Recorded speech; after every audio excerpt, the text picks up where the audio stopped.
Review of I Remember Lemuria by Gwern. March 26th, 2025 to May 1st, 2025. Tags: My Little Pony, Sci-Fi, SCZ, Sleep. I Remember Lemuria by Richard Sharp Shaver, 2016. 3 out of 5 stars. Is a strange 1940s Golden Age science fiction novel credited with inspiring a quasi-religious movement and later UFO mythology.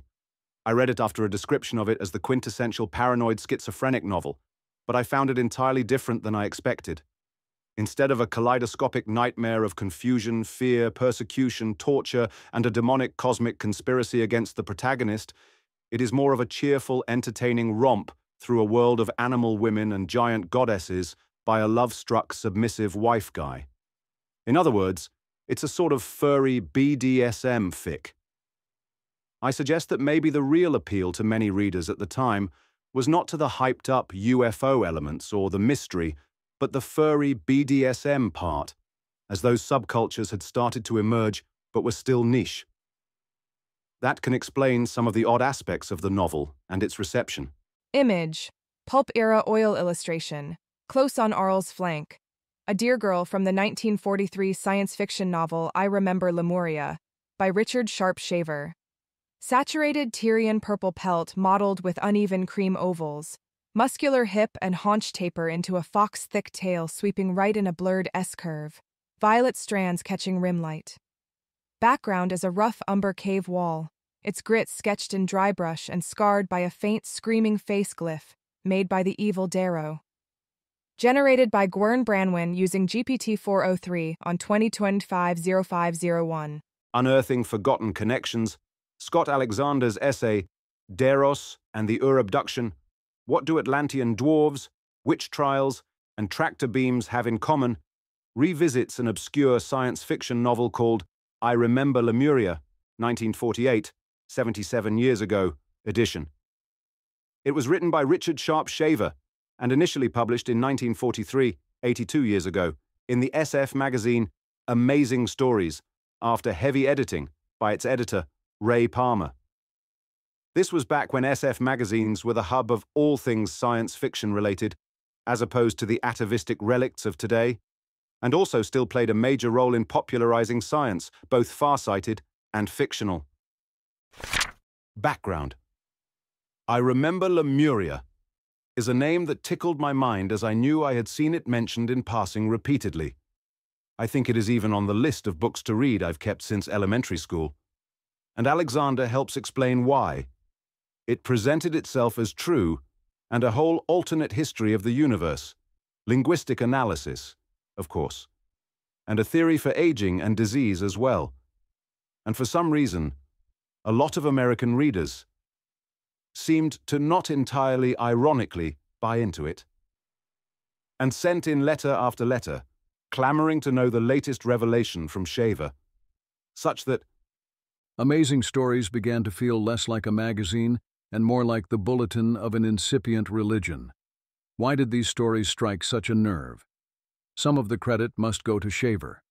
An investigation into where he'd really been during his supposed Hollow Earth years turned up a gratifyingly straightforward answer: locked in a Ypsilanti psychiatric hospital. Thought Records of Lemuria is one of the most compelling accounts I've ever read of what it feels like to be a paranoid schizophrenic. While other science fiction stories of the era are derivative and campy, Thought Records reads like the narrative of a terrified man recounting, as honestly as he can, his brush with things mankind wasn't meant to know about. Readers of the time were right to find it compelling, but even more of the credit goes to Palmer. If Shaver was an utterly honest madman, Palmer was the perfect huckster, with a genius for transforming Shaver's nightmares into magazine sales. He turned the letters to the editor section into a carefully managed pageant. Each issue would start by hinting that there were thousands of letters confirming Shaver's stories, but that he couldn't publish them for one reason or another: space, the letter writer's safety, his own safety. Then he would print the reader responses, quotation marks because he is accused of writing some of them himself under assumed names. Palmer would try to synthesize all of this into a coherent narrative, Sometimes his analysis was interspersed with debates against possibly fictional people who begged him to stop writing for his own safety. Yes, he would write back.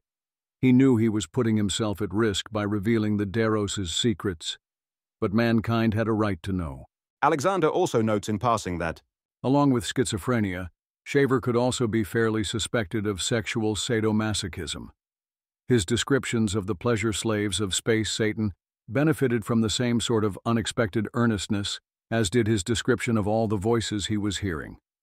before getting to his primary thesis, the shared aspect of these various worldwide myths and hoaxes about underground abductions, often with a sexual edge, as well as UFO abductions, ultimately stem from sleep paralysis, hypnagogic illusions, and possibly other weird sleep phenomena like sleepwalking or lucid dreams.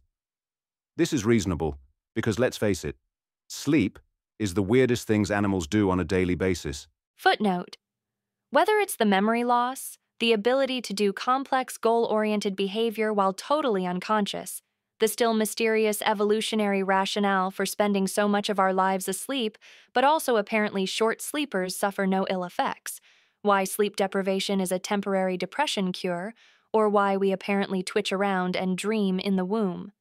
Sleep is strange. But I'm not entirely sold on his thesis because these don't seem that common.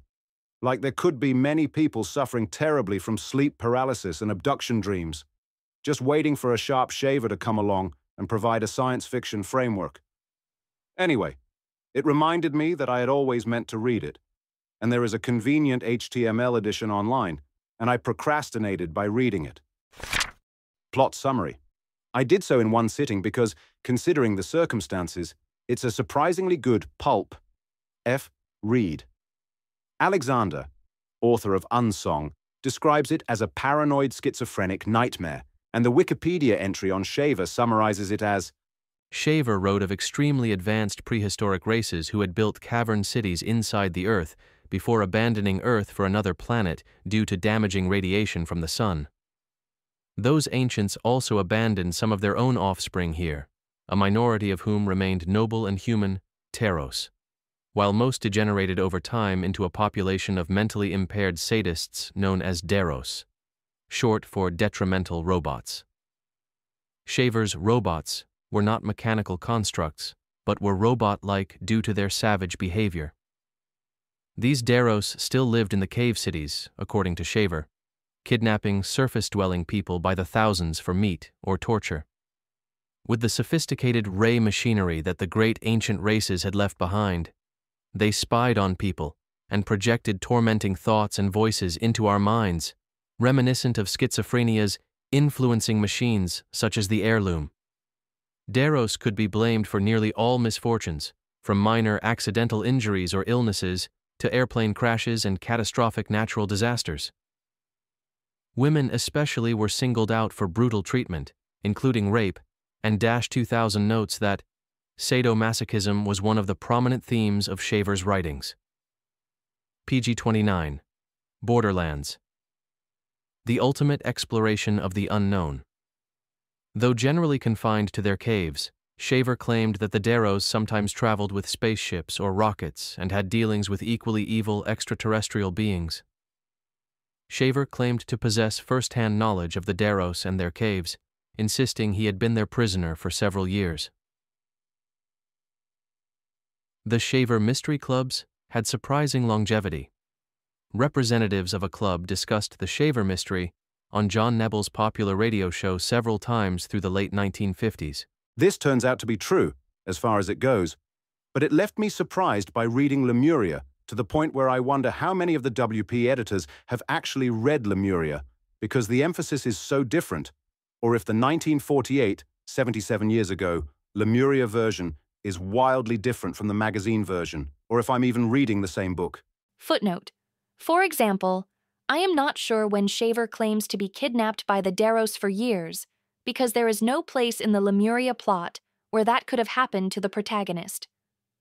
The Wikipedia entry also appears puzzlingly obtuse in presenting Shaver's second career of rock books as being largely unrelated to Lemuria. It seems obvious to me that, Because Lemuria ends with the protagonist specifically promising to etch medical textbooks with the secrets of immortality and scatter them across the earth for humans to someday find. Once the original Lemurians fled the poisoned earth forever, Shaver was looking for those texts, not simply mysterious texts haphazardly left on Earth by bygone races. Alexander has since clarified that he was referring to the second Shaver publication in Amazing Stories, Thought Records of Lemuria, which ran in June 1945, 80 years ago, and not the first one, March 1945, 80 years ago. Footnote: Thought Records explains its connection to I Remember Lemuria, as Shaver being immersed in surviving historical records.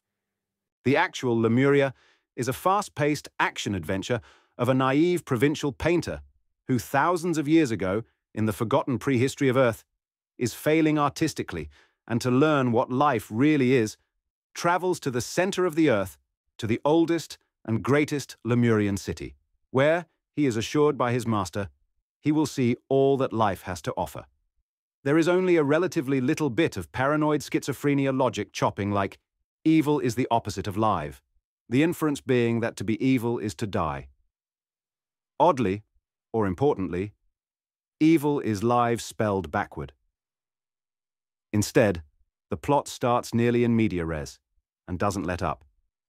Within pages, he has gotten there, where he discovers that the city is populated by all manner of creature, of every size and shape, this morphometric freedom being enabled by Lemuria's total mastery of biology, from 6-armed women to 30-foot-long snake women to purple deer women.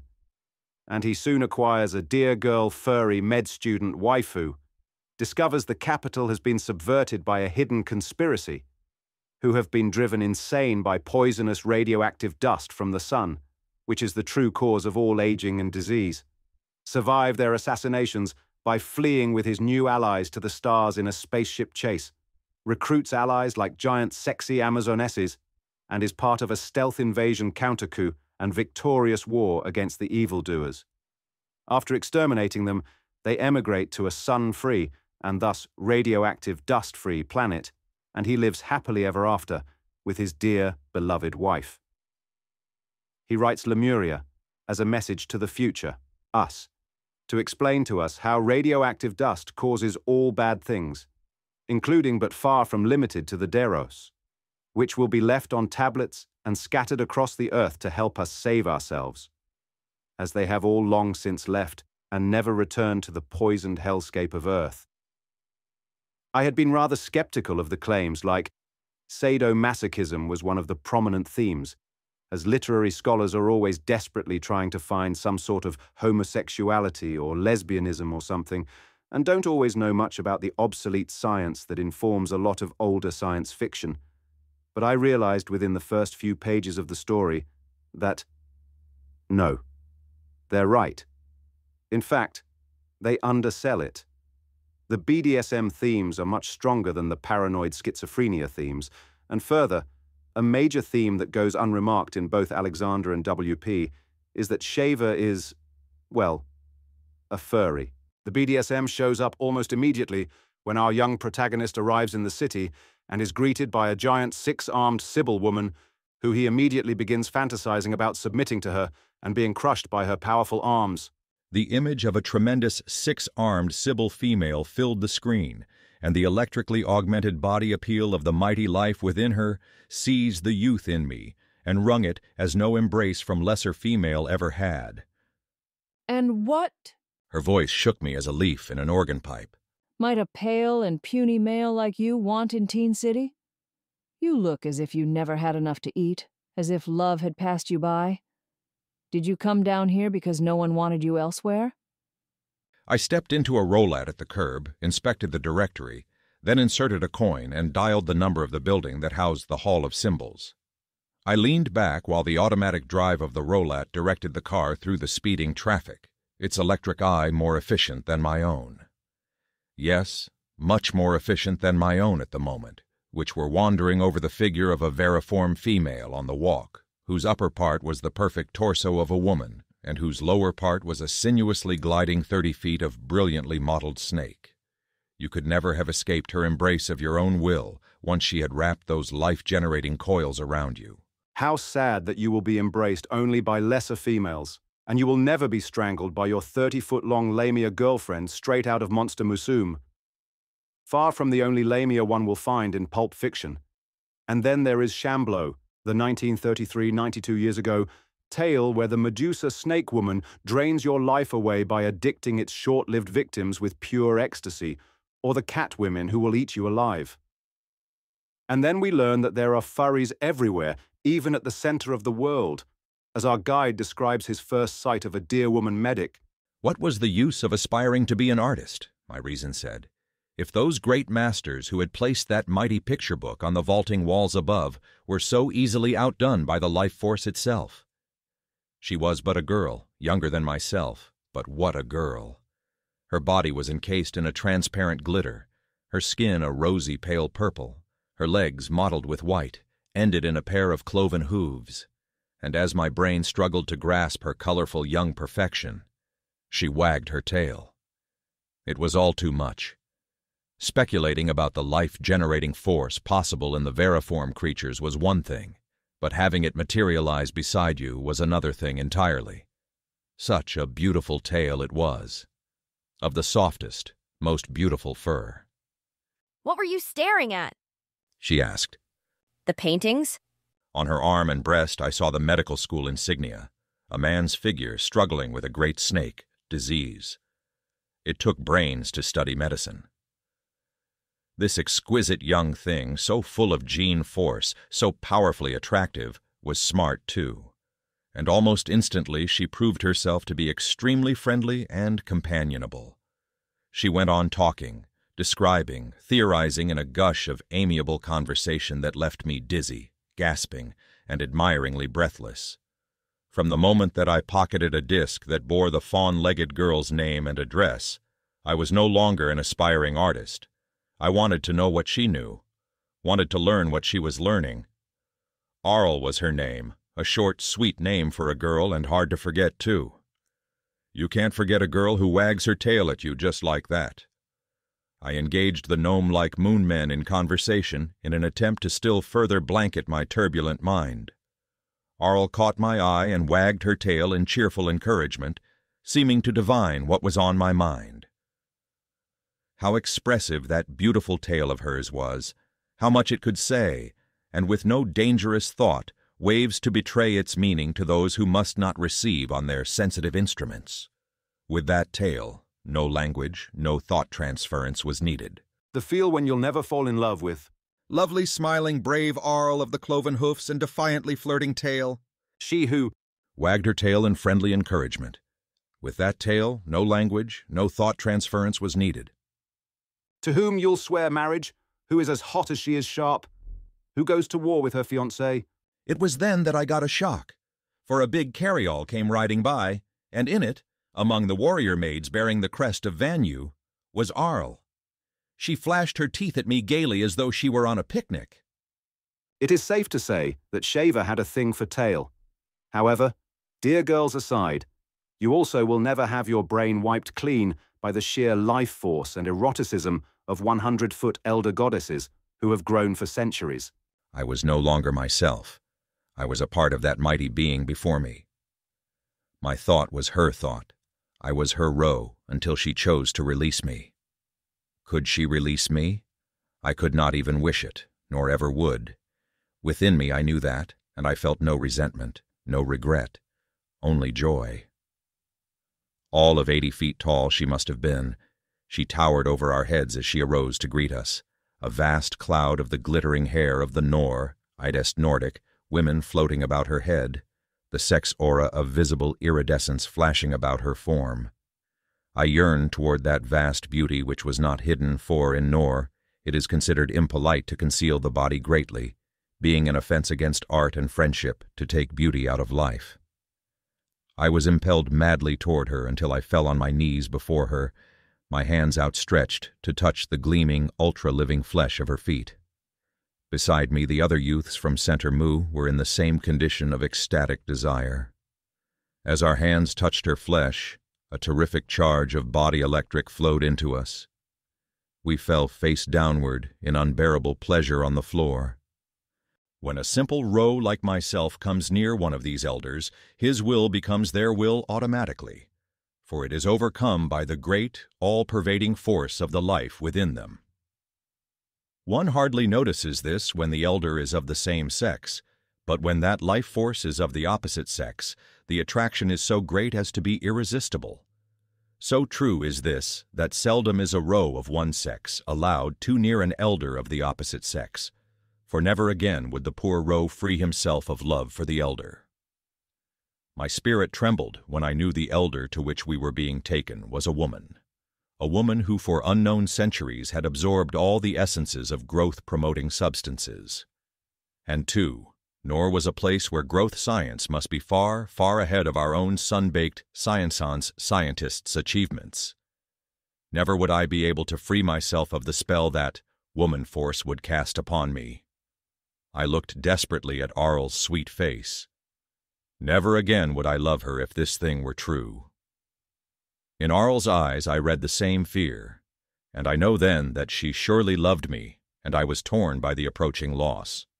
However, I dimly understood that it must be necessary, for no man near an elder woman can deny her the truth of love for her. This, incidentally, is an example of how older, forgotten science now looks like science fiction.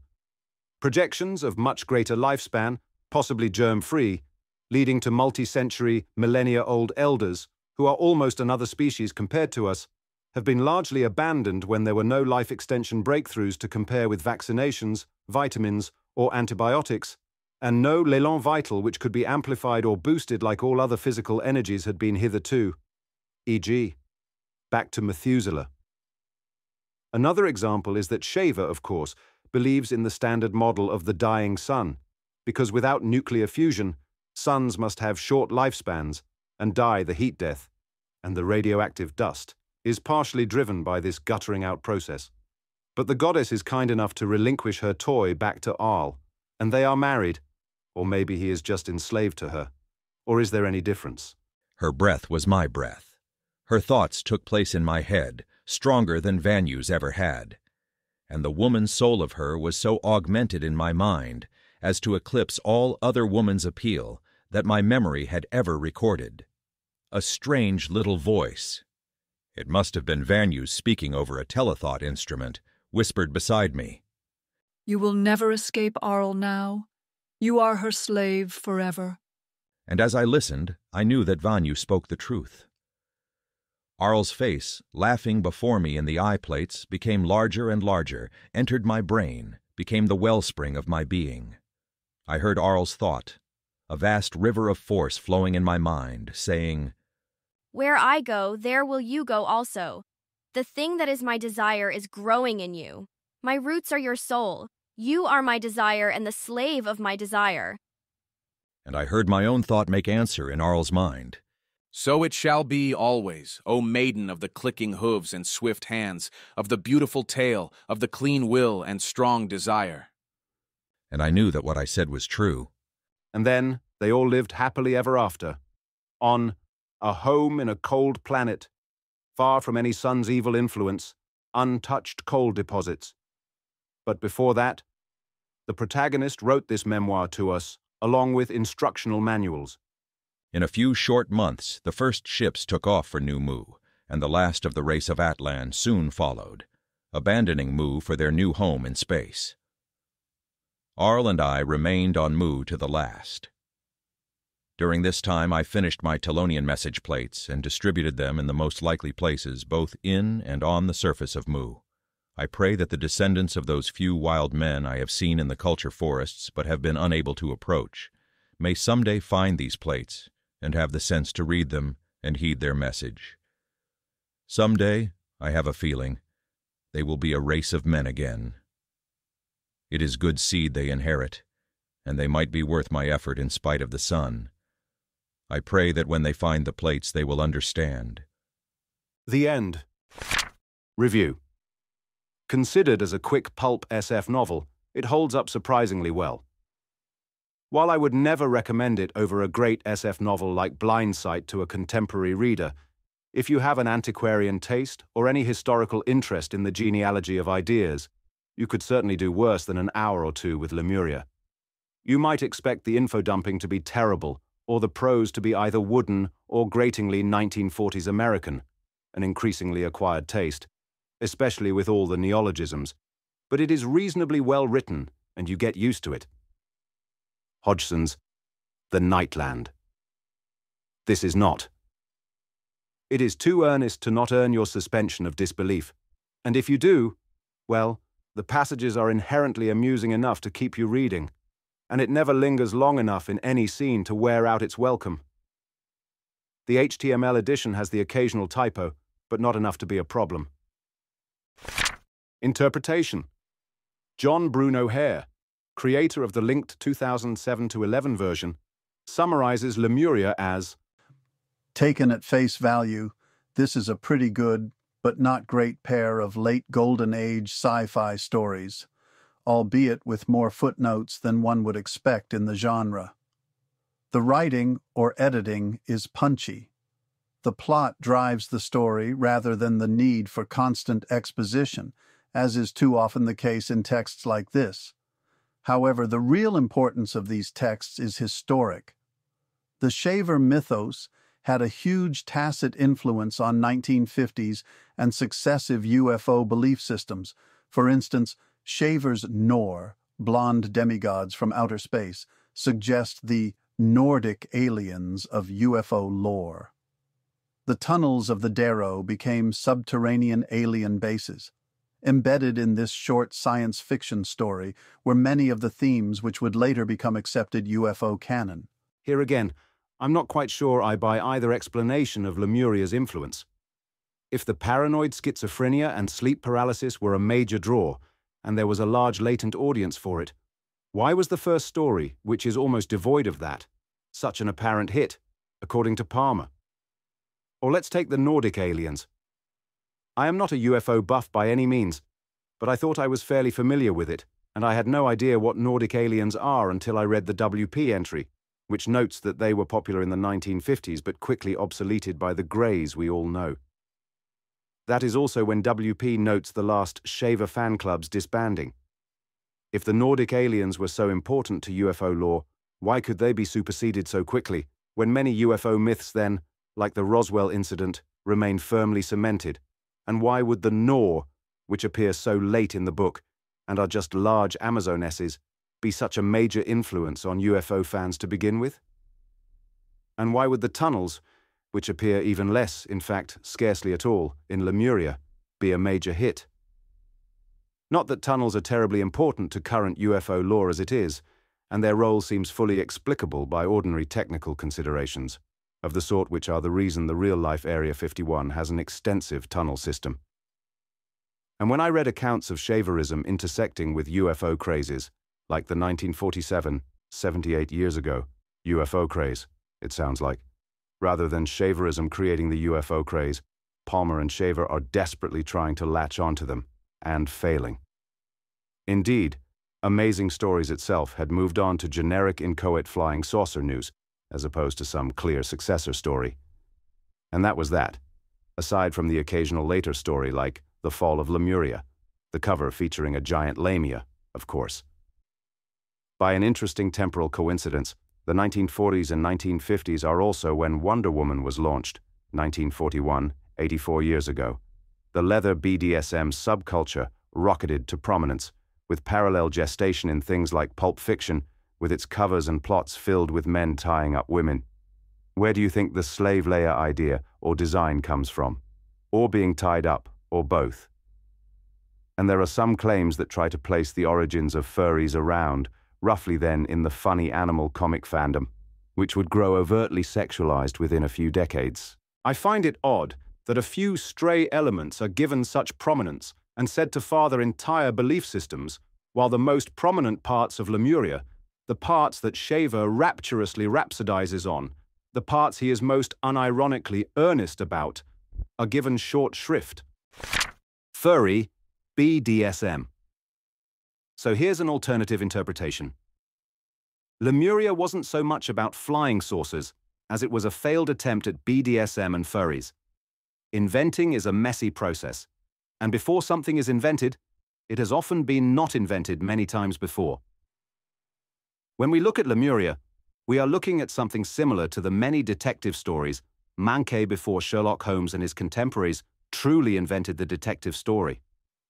They are filled with odd errors, unnecessary plot devices, arbitrary genre crossovers like horror, while ignoring the elements we regard as all-important, like the clue.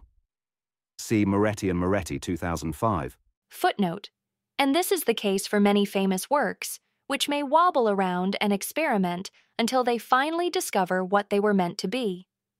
Bram Stoker's Dracula is remarkably different from what we know as the archetypal Dracula, and the first season of Lupin III can't seem to make up its mind if it's a James Bond knockoff or a science fiction, horror, mystery of the day with occasional recurring characters, until it finally hits upon its iconic triad and firmly settles on Gentleman Jewel Thief. And Nadia didn't know it was trying to be Neon Genesis Evangelion. So Lemuria is trying to invent an SF BDSM story with the Nor or the Lamia. It is trying to invent a furry romance story with a dear waifu. It is just failing because Shaver can't know that is what he is doing, and he doesn't understand what resonates inside his readers when he strikes his own cracked bell. He is some mix of deluded and imitating older pulp SF. Some readers wanted to be crushed by a Lamia, or squeezed in the grip of a busty blonde goddess. Some readers wanted to have a deer-like wife with twitching tail, while some readers wanted to be said wife, or perhaps all three. Had Shaver and Palmer played their cards right, perhaps they might have invented a furry, male submissive gore, but they missed their window. If those parts don't resonate with you, then as a literary critic or a reader, perhaps you will just write them off as part of the entertaining setting, and you focus on something else, like the language games, or the Deros. The Shaver mystery provides a hook, and perhaps a very compelling hook, for the schizophrenics or sleep paralytics, but they were just part of the appeal for the rest. Any good setting needs some villains, after all, and the language game makes a bit of a party game and an RNG generator for ideas or new findings. Censorship. But what about all those letters? Didn't they all talk about abductions or the secret tunnels? It's true that when sources like Wikipedia describe the letters to amazing stories, they emphasize the letters that focus on the Deros or the language game. But I'm skeptical, because this is a double selection. First, these self-same sources also downplay the BDSM and entirely omit the furry angle. If someone can read Lemuria with twitching tails on every other page and not see fit to mention it, they can certainly do so for reader letters too. Second, whether the letters are fairly described may not matter, because it's unclear what they mean. We don't know how many letters Palmer made up, nor how he chose what he did, and he explicitly solicited letters from readers about the kidnapping part, not how many readers would like a wife like Arl. Palmer was clearly trying to make as much money as possible, and may have mistakenly thought that those were the right topics to emphasize in a family-friendly magazine, in a field which always worried about going a little too far in terms of prurience. The letters he actually received may have been rather too much information. He wasn't running Playboy or Penthouse, after all. Even a connection with pornographic books would much later on get Palmer into a lot of trouble. In Palmer's biography, he seems to have had a strong interest in aliens and UFOs, and Wikipedia provides a striking description of his personality, after an extraordinarily difficult childhood in which he was crippled and turned into a dwarf by both accident and disease. Palmer biographer Richard Toronto suggests that Ray Palmer now showed many of the signs of a classic trauma victim. He sought out any way in which to build his resilience, a typical coping method. He also exhibited a strong urge to control the world around him. Palmer often spoke of knowing that he would survive Pott's disease. Toronto notes that precognition of survival is not uncommon among victims of trauma. To show his resilience, Palmer temporarily left his job as a bookkeeper at P.J. Levy's and became a steeplejack, installing aluminum roofs and gutters. He also took up bowling, jogging, and softball. To control his world, Palmer came to believe that his dreams could show him visions of what was happening around the world at that moment, and could foretell the future. He had visualized his own healing, and now believed that goal-directed visualization and imagination had not only been critical to his own survival, but was critical to humanity's survival. Palmer also published his own work in Amazing, using a wide range of pen names. He often ran fake biographies of these pen names in the magazine, and in editorials attacked the author for various literary, scientific, and personal faults. Palmer took delight in fooling readers, but at times would signal the hoax by making ludicrous claims or humorous injections. Palmer was poor, isolated, and lonely in Chicago in his early months there. This changed over time as he initiated employee poker nights at his apartment and coffee klatches in cafes, and hosted visiting writers in his home. He also played on various Ziff Davis sports teams. Privately, he remained lonely and angry, and his writing in stories like Outlaw of Space and Lone Wolf of Space reflected his emotional state. While I am not a BDSM expert, I suspect from this description that Palmer would have felt little sympathy for Shaver's descriptions of the pleasures of submission and being dominated by large, strong women or about variform women. If anything, I would expect visceral horror and revulsion, and I'm a little surprised that they survived his redaction of Shaver's original text, which suggests to me that Shaver possibly wrote more in that vein than appears in the published texts. P. Palmer claimed he made significant changes, but Shaver said very few were made, most of them cuts, not edits. His general personality sounds somewhat Machiavellian, and the BDSM furry elements provide no opportunity for hoaxes or making absurd claims about linguistic analysis, so Palmer seems like he would have ample reasons to fabricate, censor. Footnote. An earlier version of the WP article on Shaver appears to have made the claim Shaver's rambling manuscripts were rewritten by Palmer, both to make them more readable and to remove or de-emphasize most of the explicit sexual content, but doesn't provide a source. And distort both Shaver's writings and whatever the public reaction was, and we cannot take any of them at face value. A better argument would be to examine corpuses of Shaverite material where there is less of a Palmer bottleneck. Although since he appears to have been involved in the fan club and other periodicals, I'm unsure there is any such source, so one might have to look for alternate tests, like looking at Shaver's own later materials to see if the furry BDSM themes continue, or if there are unnoticed connections between Shaverites and those subcultures, rather than the UFO ones that have gotten all the attention. Desuetude. In any case, when those other subcultures took off, there was no further need for Lemuria. Since the Shaverites were not there for the SF elements like the Telonian message plates, they could not care less about any rock books Shaver found, which might be one of them, either, and vice versa with the other elements of Lemuria. When the actual UFO abduction subculture took off, they had no need for sexy, dominating blonde Norse goddesses, as opposed to little grey and green aliens, which were creepier, more alien, and could be in a small weather balloon at Roswell. So the Shaver elements could be discarded, or were independent invention. If you are going to hide a large top-secret space alien operation with flying saucers, etc., then you don't have many places to hide in the contemporary world but underground. Just like that's where you hide your large top-secret operations with flying planes, too. And since the Shaver UFOs, qua UFOs, weren't too compelling on their own, they couldn't compete, and were discarded entirely. Unidentified furry obsessions.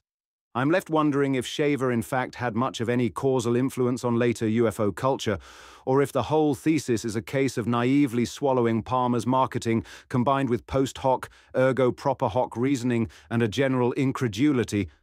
I, who am interested in UFOs, can't see anything else in it that resonates with me, so it has to be the UFOs. Why else would it be popular? Why would it be popular? Why can't you see why it would be popular? Perhaps it is because your soul is dead, due to the Darrow, to the call of the Gen Force, and you have never seen the rosy pale purple, then mottled with pale white, of her side, nor stroked the soft, nay softest, and beautiful, nay most beautiful, fur of the wagging tail, of Arl. Arl, the lovely, smiling, brave Arl of the cloven hoofs and defiantly flirting tail. Who could forget those flashing eyes whose thought enslaved your willing soul? Forget her. Forget her not for 1,000 years, nor for 10,000 years. No, no, never could shaver forget her.